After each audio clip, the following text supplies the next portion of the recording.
Wuthering Waves has been progressing well into version 2 at this point, and with the game progressively gaining more attention and praise for its story, combat, quality of life improvements and whatnot, there has been a steady influx of new players joining the game, and while most Day 1 beginner guides should still have good information, in light of all that's changed and all the new stuff we have, I wanted to make an updated step-by-step progression guide for any new or returning player in Wuthering Waves. In this video, I'll be giving a quick overview of what you should do during all stages of the game, from when you just start out all the way to endgame, as well as offer some tips on how you can best manage your resources and plan ahead for a smooth experience. Understand this will be a general guide video, so there's only so much time I can spend on any one part. If you're looking for detailed character or team building guides, I recommend you check out my other content. But anyway, let's not waste any more time and begin. Acting under the assumption that you're just starting out or are relatively new to the game, we'll tackle the early stages of Wuwa to kick things off. My first and foremost step when it comes to handling the early game is resource conservation. A massive pitfall inexperienced gacha players run into is that they overinvest materials and whatnot into characters and items that may not necessarily offer the best return on investment. For example, let's say you get a copy of Jinshin. At first glance, she appears to be a solid all-rounder, and to her credit she is, no denying that. However, her longevity in the late to end game leaves a lot to be desired, and with how gacha games, Wuwa included, intentionally constrain the amount of resources you can grind for, you'll end up hurting your progression in the long run if you spend recklessly. As such, the main priority is to only use what you absolutely need to as you progress through the early stages of Wuthering Waves. From the main story questline to overworld exploration and basic combat, the game should be relatively easy for you to take on without spending that many materials. Obviously, as you progress in account rank, the world difficulty will increase at a commensurate rate, so what you're going to want to do is focus on completion and accumulation. I'm not saying you need to rush your early game experience and binge everything to the point where you burn yourself out, but the faster you unlock everything, the more efficiently you can make use of your limited supply of items. The main way to acquire a bunch of free materials, experience, what have you, is by doing every possible thing the game has to offer. Complete any and every quest you can find, both the ones mandatory for story progression as well as the world quests, of which many are necessary for unlocking certain parts of the overworld exploration.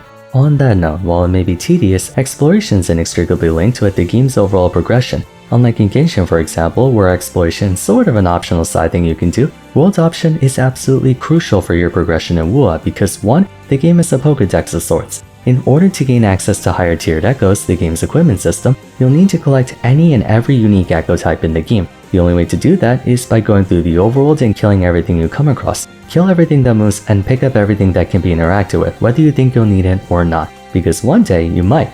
Many Day 1 players like myself basically spend a good week or two running from corner to corner, unlocking everything and collecting echoes to get our data banks to level 20. The sooner you do it, the faster you can get higher tiered echoes that will ultimately gear you towards the endgame. In addition to upgrading your data bank level, your union level, aka your account level, is top priority. Part of why I recommend you do every single quest possible is to, of course, gain union experience to increase your account level. In doing so, you'll obtain access to higher level domains that offer better quantity and quality of rewards per waveplate, Wuwa's energy system. I know for a new player it may seem overwhelming to have to do so many quests and explore so many areas, but realistically, there's no other way to go about it. You could opt to go for a more slow burn route by simply using your daily supply of energy, but doing quests, the guidebook, daily missions, whatever events are taking place at the time, and especially world exploration can help you get that much further ahead. Not to mention, that's where the bulk of the game's free asteroids are found, so it will be a bit of a grind, but it will pay off in the long run. Incidentally, regarding wave plates, honestly just use only the ones you accumulate over time, do not use any crystal solvents yet. As for what to spend your wave plates on, best use of them in the early game is to farm the resource domains and or take on world bosses to level up your units. Don't bother going into Tassa Fields quite yet, except for trying to get echoes to level up your data bank. I recommend making liberal use of the Wuthering Waves interactive map, as it will give you the exact locations of quite literally everything in the game. That way you won't have to meander aimlessly and waste precious time. So, to summarize the early game, basically go through the story quest and get as far as you can, only using experience materials and whatnot to get your characters, whomever they are, to just good enough to complete the obligatory fights. Then you'll want to take a bit of time to explore and complete every possible world quest you have access to, during which kill every enemy you come across and work towards achieving data bank 20 and leveling your account rank as well. Now that you've begun your progression, we have made it to mid-game, at which point you might be asking, when do I get to start spending resources and gearing up my characters? Technically, you were able to do it from the very beginning, but the reason I advise waiting until now to start thinking about that is because, like I said, you'll get more resources and wherewithal to upgrade the characters in question once you get higher quality gear. For example, there's no point investing in green, blue, or purple echoes. Wait until you get gold ones. First thing you want to do is begin planning out a proper team. Wuthering Waves might have one of the most generous new player experiences of all time, especially following the anniversary. Here's what you have access to if you're just joining the game now. The Novice Discount banner enables you to pull a 5-star character very quickly, as all standard pulls are 20% off on it, letting you get access to a standard banner unit fast. Then once you finish the banner, you can select a 5-star to have as a guaranteed pull on your next time getting a 5-star. Among the 5 to go for, definitely pick Verena. Verena is by far the best standard 5-star character to go for and will be a mainstay in your roster for a long while to come. Now, on top of the choice banner, you're also able to flat out receive a free standard 5-star upon completing the beginner event. If you selected Verena for your choice banner character, I recommend getting Encore for this one or vice versa. Encore is the second best standard 5-star character and also a DPS unit, so right away you have access to a strong attacker and a very strong healing support. But that's not all you'll get. New accounts will be given the opportunity to pull on the starter banners, a character and weapon banner that enables you to select any 5-star character and weapon that came out of version 1 as your guarantee. Go for Shorekeeper. She is unequivocally the single most crucial character in Wuthering Waves and definitively the best support in the game by leaps and bounds. No other unit comes close. Trust me, you'll thank me later. As for the weapon, Stringmaster, by far the best weapon in the game as it's usable across all manner of rectifier characters, one of which being Encore, so you already have an attacker who can make the most of it. Definitely the best pull value out of any weapon. To repeat, Shorekeeper and Stringmaster should be your choices for the starter banners. It goes without saying, depending on when you see this, your options for what characters to pull for can differ based on who is available. For the sake of posterity, let's assume the only units you have available are Shorekeeper, Verena, Encore, whoever you got for your guaranteed 20% discount 5-star, and all the free 4-stars you get throughout your adventure. Sanhua, Baichi, Yuanwu, Chisha, Yangyang, and of course all versions of Rover. A decent early game team you can make that will hold you down for a fair length of time is Havoc Rover plus Dungeon. Dungeon is not available for free, so it could depend on what 4-stars are available on banner, but theoretically you should be able to pull at least one copy of her if you go through your standard pulls. There aren't that many 4-stars in the game. Havoc Rover, Dungeon, and Shorekeeper or Verena make for a very serviceable team. You're gonna want to get Rover to 90 anyway, and Dungeon can be worth leveling as well on account of her being a good secondary unit for several Havoc DPS units.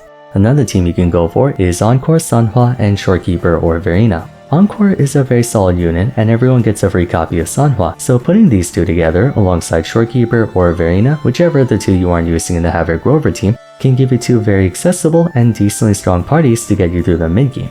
Once you get access to gold echoes, you can now start working on gearing up those two teams. Since we're still not at the endgame, you're gonna want to be as sparing as possible. Don't overspend echo experience and tuners trying to get the best substats you can. 3 out of 5 will do just fine. Remember, your target is to reach endgame as quickly as possible. Instead of trying to min-max echoes, it's more preferable for you to focus on character level, weapon level, and skill level. Those offer guaranteed value. To figure out what order to prioritize, take some time reading through or watching guides on each individual unit. Prideone's a good place to start. They offer you information on every unit in the game, along with some other general guides. While working on your starting teams, be sure to continue exploring the map, collecting echoes, and getting your account level up as much as you can. By late game, your characters should all be getting close to level 90 with a full set of echoes and weapons. The majority of late game will be spent getting ready for you to take on the endgame, that being Tactical Hologram, Tower of Adversity, and Wuthering Wastes. There's no rule saying you should wait until you max out your units before so much as attempting them. I suggest you do so actually to try to get as many rewards as you can, such as the lower difficulty holograms or doing as much of Tower and Whimpering that you're capable of. You don't have to perfectly clear all towers or all stages of Whimpering to get rewards. So the end goal of Wuthering Waves is to have as many characters as possible, to make as many teams as possible, to account for as many scenarios as possible. Once again, what you have access to differs from one person to another depending on when you see the video. And no matter what, whether you're a free-to-play player or a spender, it will take time for you to achieve that. For the time being, we'll focus on the minimum requirements for each game mode. By this point, you should have collected a solid amount of stuff from questing to exploration to farming and whatnot to level up and upgrade a decent chunk of characters. In order to fully clear every tactical hologram, you'll want to have at least 2 bossing parties. I say 2 because in the event a hologram resists a certain attribute, you can play the second party. The vast majority of limited 5-star characters are decently capable of taking on Tactical Hologram, considering the only condition to achieve all the rewards is to kill the boss. There's no time limit or anything.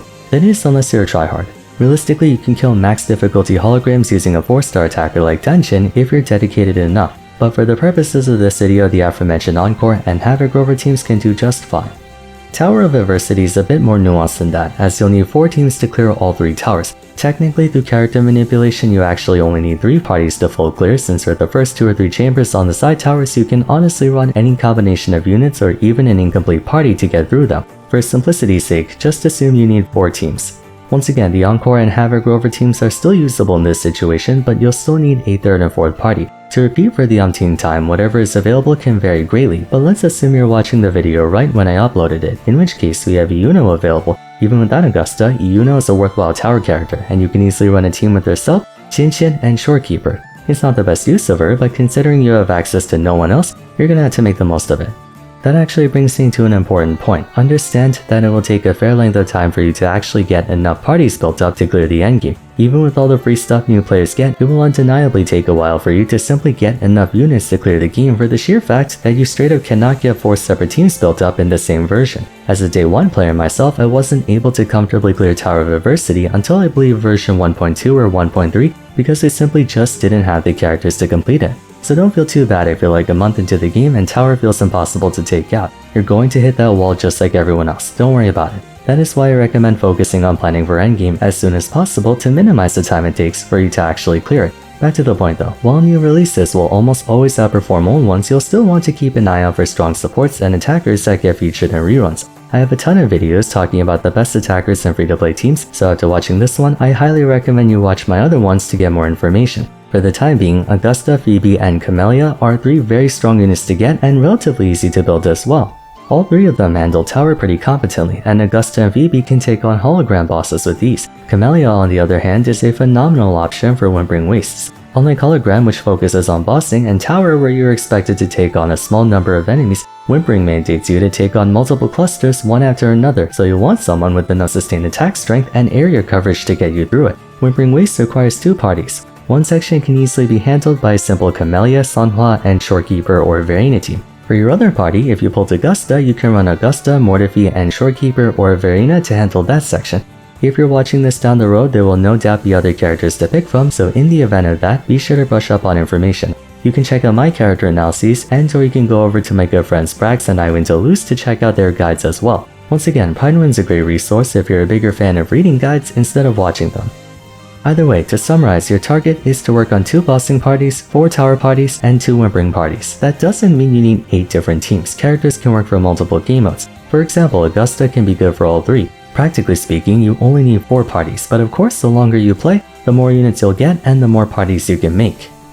That about wraps it up. TLDR, spend the early game unlocking and progressing through as much of the storyline, quests, and world map as you can. Kill and collect every possible thing you can find, and be sure to level up your Echo databank and account rank as quickly as you can too. Then, once you reach the mid-game, work on getting a couple decent parties using the free units you acquire and the guaranteed stuff the game offers you as a new player. Only spend what you need to as far as materials go, and continue progressing your databank and account level. Then, by the time you're able to get your units to level 80 or 90, now you can start working on gearing up teams for the endgame. Be sure to watch as many guide videos as you can, whether mine or other channels, to understand what the best teams and units are in the current time period. From then on, you just grind and keep getting more materials, more units, and there you go, you have now caught up with the rest of us. Now, despite me emphasizing progression and getting to the endgame as quickly as possible, above all else, be sure to have fun doing it. Take your time and go through the game at your own pace. Don't fret too much about missing an endgame cycle. Wuwa is going to be around a while, I think, so there will always be more. Anyway, if you have any questions, you're welcome to leave them in the comments down below. But for now, we're gonna wrap things up, so if you enjoyed the video, I'd appreciate it if you could leave a like and subscribe. Don't forget to follow me on Twitter @VarSerum, join my Discord server, and check out my other Wuthering Waves guide videos if you haven't yet. But till next time, thanks so much for watching, and I look forward to seeing you again soon. Take care.